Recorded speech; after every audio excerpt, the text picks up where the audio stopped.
नमस्कार, मैं डॉक्टर अमित व्यास हाजिर हुआ हूँ एक ऐसे विषय पर चर्चा करने के लिए जिसके बारे में मैंने पहले की वीडियो में बताया था कि मंगल करते हैं दंगल और मंगल की वजह से हमारे जीवन में खुशहाली भी आती है, सभी प्रकार के कार्य मंगल भी होते हैं। इस मंगल के राशि परिवर्तन करने से या मंगल के वक्री होने से या मार्गी होने से निश्चित रूप से हमारे सोच, विचार, व्यवहार इन सब पर ही प्रभाव देखने को मिलता है, क्योंकि मंगल को हम ऊर्जा से जोड़ते हैं और मंगल ऊर्जा की अधिकता होना भी नुकसानदायक है और बिल्कुल नहीं होना भी अति नुकसानदायक है। तो ऐसी स्थिति में मंगल की उपस्थिति हमारी कुंडली में निश्चित रूप से हमारे ऊर्जावान होने को लेकर, हमारे कॉन्फिडेंस को, हमारे निर्णय लेने की क्षमता को, जोखिम लेने की प्रवृत्ति को, और सबसे बड़ी बात है कि नेतृत्व करने का जो गुण है वो मंगल की वजह से ही हमें प्राप्त होता है। 30 अक्टूबर 2022 को मंगल मिथुन राशि में वक्री होने जा रहे हैं, जो कि 13 जनवरी 2023 तक रहेंगे। और ऐसी स्थिति में कहीं ना कहीं ये चीज़ें देखने को मिलेंगी कि हमारे वृष राशि पर भी इसका राशि परिवर्तन देखने को मिलेगा।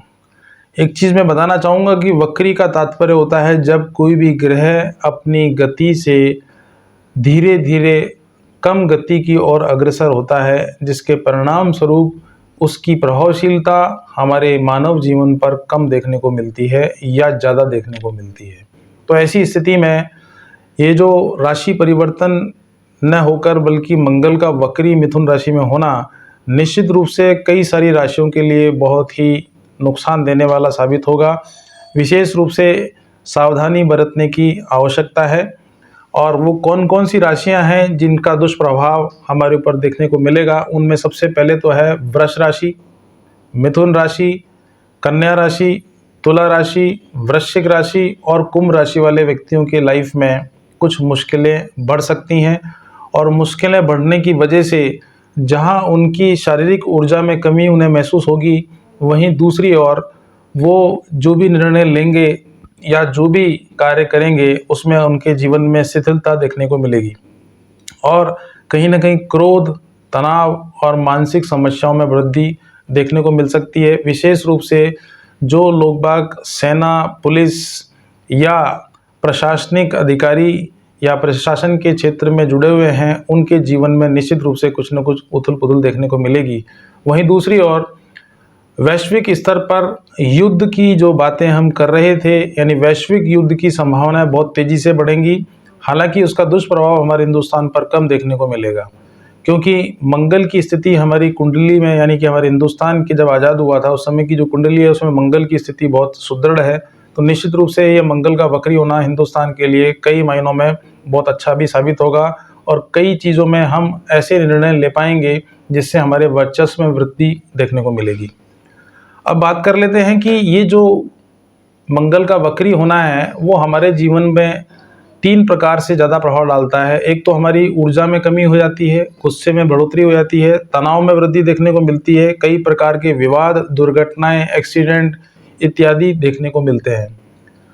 कुंभ राशि सहित 6 राशियों को निश्चित रूप से सावधान रहने की आवश्यकता है, जिनके बारे में मैंने अभी चर्चा की, वो बताया। वो है वृष राशि, मिथुन राशि, कन्या राशि, तुला राशि, वृश्चिक राशि और कुंभ राशि। इन राशियों को विशेष रूप से सावधानी बरतने की आवश्यकता है। इनके साथ में कोई भी चोट या दुर्घटना जैसी स्थितियां उभर के आ सकती है। हर काम में रुकावटें पैदा देखने को मिलेंगी। गुस्से के कारण शत्रु का भाव मजबूत हो जाएगा, शत्रु हमें परेशान कर सकते हैं। व्यर्थ का कर्जा, उधारी और मानसिक समस्याएं आपको परेशानी के रूप में बढ़ा सकती हैं। लेकिन बाकी की जो राशियां बची हुई हैं जिन पर इसका अशुभ प्रभाव कम देखने को मिलेगा, वो राशियां हैं मेष राशि, कर्क राशि, सिंह राशि, धनु राशि, मकर राशि और मीन राशि। इस राशि वाले व्यक्तियों को मंगल के वक्री होने से नुकसान न होकर लाभ ही होगा। ऐसी स्थिति में कहीं ना कहीं इन राशि वालों को सावधानी बरतनी तो चाहिए, मगर टेंशन करने की आवश्यकता बिल्कुल भी नहीं है।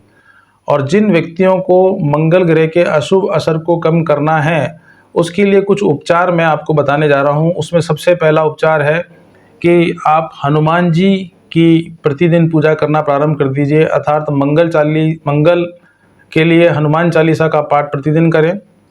दूसरा उपाय है लाल चंदन या सिंदूर का तिलक लगाकर अपने घर से बाहर निकलें या किसी कार्य के लिए प्रस्थान करें। तीसरा उपाय है तांबे के बर्तन में गेहूं को रखकर आप दान कर सकते हैं, और तांबे का कोई कड़ा अगर आप अपने हाथ में पहन लेते हैं तो उसका चमत्कारिक लाभ आपको देखने को मिलेगा। चौथा उपाय है लाल कपड़ों का दान अधिक से अधिक करें, निश्चित रूप से आपको मंगल के अशुभता में कमी में लाभ मिलेगा। और आखिरी जो उपाय है वो ये है कि मसूर की दाल आप दान करें, या शिव जी के मंदिर में जाकर मंगलवार को और शनिवार को मसूर की दाल शिवलिंग पर अवश्य रूप से चढ़ाएं।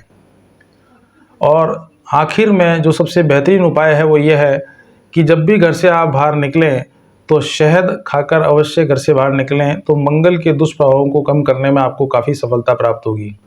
और अगर आपकी कुंडली में मंगल की स्थिति मजबूत है और मंगल आपकी कुंडली में कारक ग्रह है, अर्थात मंगल आपके लिए लाभदायक है, तो आप 6.25 या 7.25 रत्ती का मूंगा सोने में बनवाकर अनामिका उंगली में अवश्य रूप से धारित करें, तो आपको चमत्कारिक लाभ अवश्य रूप से मिलेंगे। देखिए, मंगल का वक्री होना वैश्विक स्तर पर हिंदुस्तान की दृष्टि से और हमारे मानव जीवन पर आप ये मान के चलिए कि जनवरी 13 तक कई प्रकार की समस्याओं को पैदा करने की स्थिति में उत्पन्न होगा। हो सकता है कोई चीज़ आपको प्रत्यक्ष रूप से प्रभावित करे अथवा नहीं करे, लेकिन अप्रत्यक्ष रूप से कहीं ना कहीं सभी राशि वाले इस मंगल के वक्री होने से अवश्य रूप से प्रभावित होंगे। आज तक के लिए तो इतना ही। नमस्कार।